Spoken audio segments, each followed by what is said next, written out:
What's up, guys? I got a question for you. Okay? And I also have the answer, of course.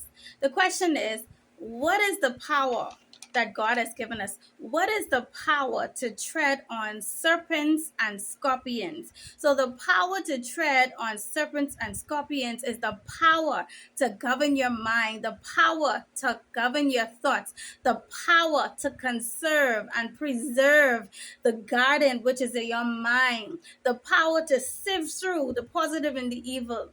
Okay, what we as a people need to know that we were created in the image and the likeness of God. What is the likeness? His mannerism, his ways.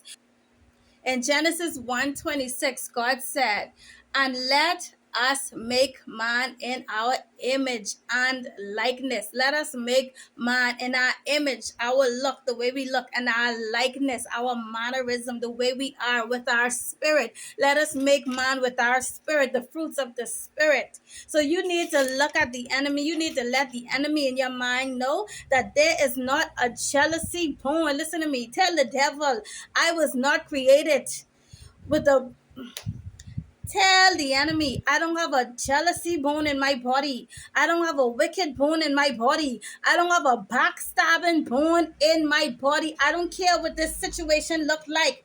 I don't care that I have been born in this generational curse.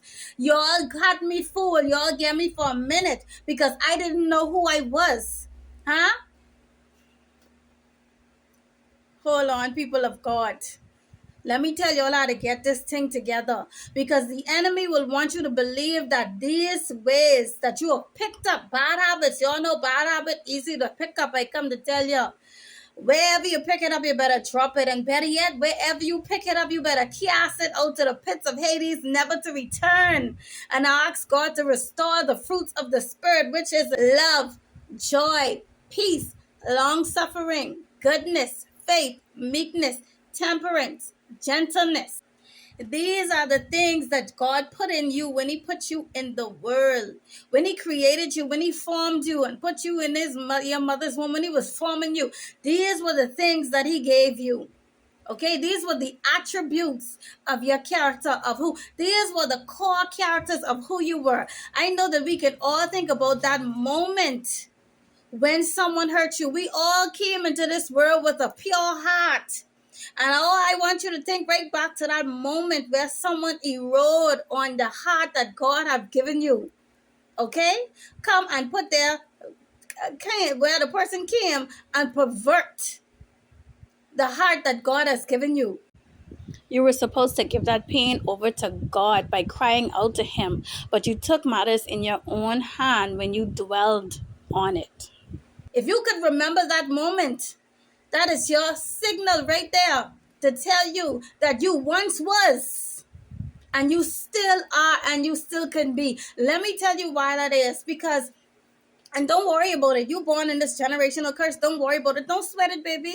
Because God knew that this was going to happen and God allowed it to happen. That's okay. God allowed it to happen. I need y'all to remember that this war is not about y'all. That's why in Romans 12:2, God said, "And be not conformed to this world, but be ye transformed by the renewing of your mind, that ye may prove what is that good and acceptable and perfect will of God," that you will prove and show both and show the attributes that God have put in you. And you prove it to the world. Okay? That's why I say to you today, forgive yourself, because this battle is not yours. Forgive yourself because this sin didn't start on earth. This beef didn't start on earth. This beef started in heaven. Okay? This beef started in heaven. And that old devil dog come there and fool with God's children. God knew it would happen. That's why he say, renew your mind. The power to tread on the enemy is the power to renew your mind. Is the power to pluck out the weeds in the garden. Know the weeds that is in your garden. Every comment that does not come from the Lord, pluck that weed out immediately. Okay? Because it is the plan of the enemy. How do we know it is the plan of the enemy? How does the enemy work? By making you take on the identity of demons. Okay? How do you do that? Through accepting the negative thoughts. So, true story. One time I had a family member that was sick, an aunt that was sick. I heard she was sick and had been sick for a while. So I decided to do something good for her, you know. And as soon as I was done with my good gesture, as soon as I sit down in the car and pull off, my mind say, you only want to add you to her will. You must think she can be sick and possibly die sooner or later, and you only want to remember you and put you in a will. And I say, gee, at 1 second, I was like, gee, that's what I was doing. And then I catch myself and I say, hold on now. See, this is the moment where I realize that all my thoughts didn't belong to me. This was the moment that I realized that my thoughts, not every thought, belong to me. I had to do a rain check. I had to be like, hold on now. When I walk in the shop, I didn't walk in the shop with the motive to say, oh yeah, let me pick up these flowers, let me pick up this chocolate, let me pick up this fruit basket so she could add me to her will. Okay? I had to check the enemy. Okay? I had to say the devil is a liar, because one thing about me, I don't like people things. Okay, that's a fact. And you got to know your core values. One thing about me, I don't like people things. I ain't things here. I don't care for people things. So the devil is a liar. And from that day on, I made sure to govern, to be the boss of my own thoughts. See, what happened was, like I told y'all, when your family joined these lodges, they offer y'all up, either willingly or unwillingly, from baby when y'all come out. They give demons. It's a generational curse. Demons that come on your life and dwell with you. This is a garden. You have received a negative fertilization. What you call it? Fertilizing. They fertilize your garden from a baby, my God, where you can't even fight it off. Come on now. With negative fertilizer that make you receptive to accepting those crazy thoughts, putting on that identity and making it yourself and believing that this is your characteristic. That's why I tell you today, forgive yourself for everything that you have done. When you fail to govern, guard, and remove negativity out of your garden, you take on a demon's identity. Okay? And the more you be deceived in believing and participating in actions of this new characteristic from the devil, the more the demon come in control. I want y'all to know that the devil is not finished with y'all yet. Y'all think y'all in bondage to sin, and Satan got y'all as puppets because he got y'all busy thinking that it's over for y'all, but he have y'all extra distracted whilst he building a big case against y'all, putting y'all deeper in the hole.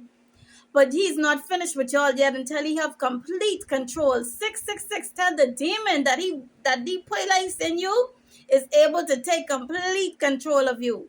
Kill out your inner man completely, and 666 complete control. Okay, so you now have to fight for your vessel.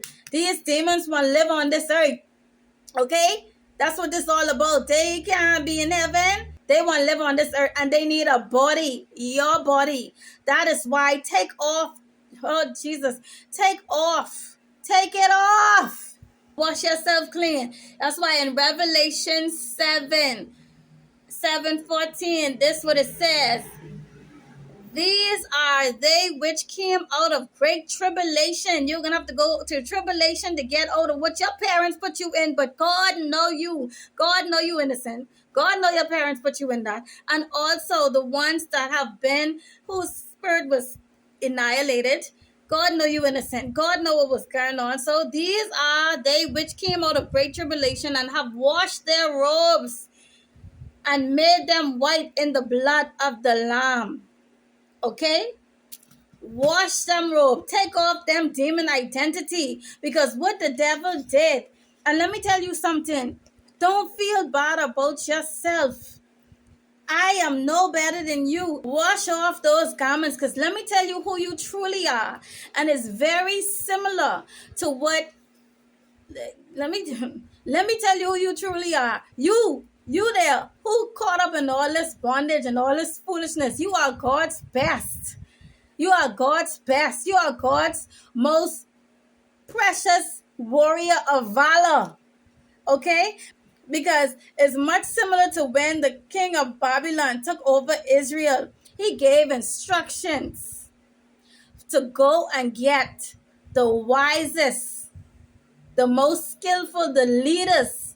He said, get them from the king's seed. Go and get those of the Israel from the king's seed. Bring me the king's seed. Bring me the wisest, the most skillful, the ones with no blemish. Bring me the most cunning. Bring them and let us teach them their ways. That's what he say. Bring them so they can come into my castle and let us teach them our ways. Let them eat the king's meat. Let them drink the king's wine so they could become like us. This is what the devil did.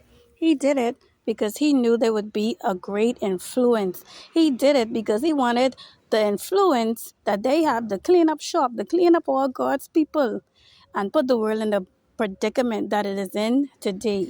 Like we Bahamians say, dog don't bark at Parker. That's why he went and got your parents tied up in these lodges to curse their generation, to curse a bloodline of God's best warriors, of God's best influencers. Go and bring me God's warriors of valor. And let us teach them like us. Let them take on our ways. Let them do witchcraft. Huh?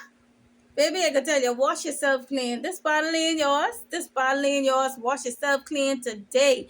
Disassociate yourself with the enemy's thoughts of a narrative of yourself that it was pressed upon you. Okay? Now let's prove something. The power to tread on serpents and scorpions, the power to tread on the enemy, the power to kill and destroy the enemy is by guarding and removing negative thoughts from your mind. Why? Because it interferes with your peace. That is why these people, when they take on these demon identities, they don't have peace, because their brain always messing them up, always making them look at the neighbor grass, always making them compare, always keeping them unhappy. No matter how much they get, no matter what they get, there will always be something else greater, always trying to keep them in the rat race of deception and distraction, because that's what it really is, distraction, to keep you all lost as lost sheep, created by the enemy. And how can we prove this? How can we prove this? Okay, let's prove it. How do you kill someone's spirit? Tell me, how do y'all kill people's spirit, if y'all even know? You kill someone's spirit by disrupting their peace of mind. So take back your power. It's grabbable, baby. Take back your power from this moment on and redefine who you are. This has been your girl, Chris, from Love Go Viral. We can do this. Love can and will go viral, one person at a time. So let's start with you.